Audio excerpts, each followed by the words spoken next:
Hello अस्सलाम वालेकुम जी। आज मैं कोई रेसिपी लेकर नहीं आई, लेकिन आपको ये बताने लगी हूँ कि जब हम हरा प्याज लेकर आते हैं तो उसको आप कैसे संभाल के रख सकते हैं। महीना डेढ़ महीना आराम से चल जाते हैं फिर वो।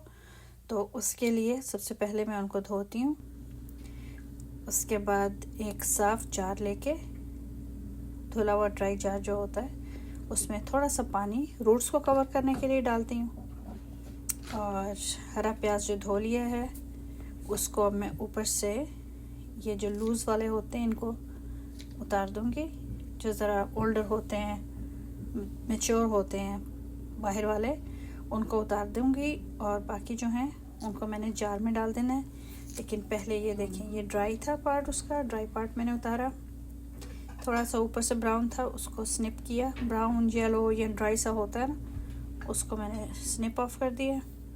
और इसी तरह मैं इनको एक एक करके चेक करूँगी।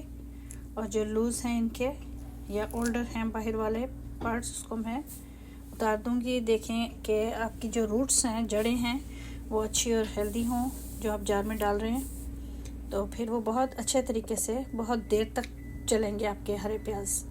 इस तरह ये देखिए, मैंने जो ऊपर से अब ज़रा सा ड्राई है, येलो है, इसको मैं एवरी अदर डे, हर दूसरे तीसरे दिन मैं इसको स्निप ऑफ कर देती हूँ। लेकिन जो छोटे वाले हैं वो इसमें से निकलते आएंगे और ये ग्रो करता रहेगा।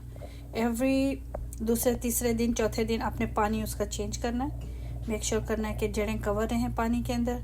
और ये देखें, ये मेरा 1.5 महीने पहले का है, आए थे प्याज, तो उस तरह मैंने उनको लगा दिया साफ़ करके। और अब मैं ऑलमोस्ट एवरी डे कुकिंग में उनको मैं यूज़ कर रही हूँ। और अब मेरा दूसरा जो है वो ये अब रेडी हो जाएगा और ये भी चलना शुरू हो जाएंगे। सब बहुत अच्छी सी एक बात आपको मैंने बताई है आज। उम्मीद है आपको पसंद आई होगी ये वीडियो।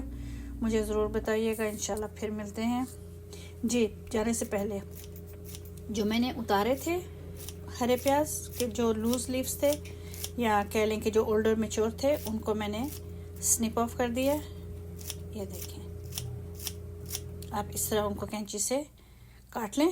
काट के आप उनको इस तरह ड्राई कर लें, या किसी भी कुकिंग के अंदर, ऑमलेट के अंदर आप उसको फ्रेश भी यूज़ कर सकते हैं। तो ये भी एक टिप आपको मैंने दी है, क्योंकि वेस्ट कुछ नहीं होता इसमें। इंशाल्लाह फिर मिलते हैं नेक्स्ट वीडियो में।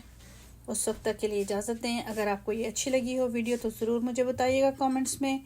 और बेल का बटन दबाना, सब्सक्राइब करना मत भूलिएगा। इंशाल्लाह फिर मिलते हैं। Thank you for watching.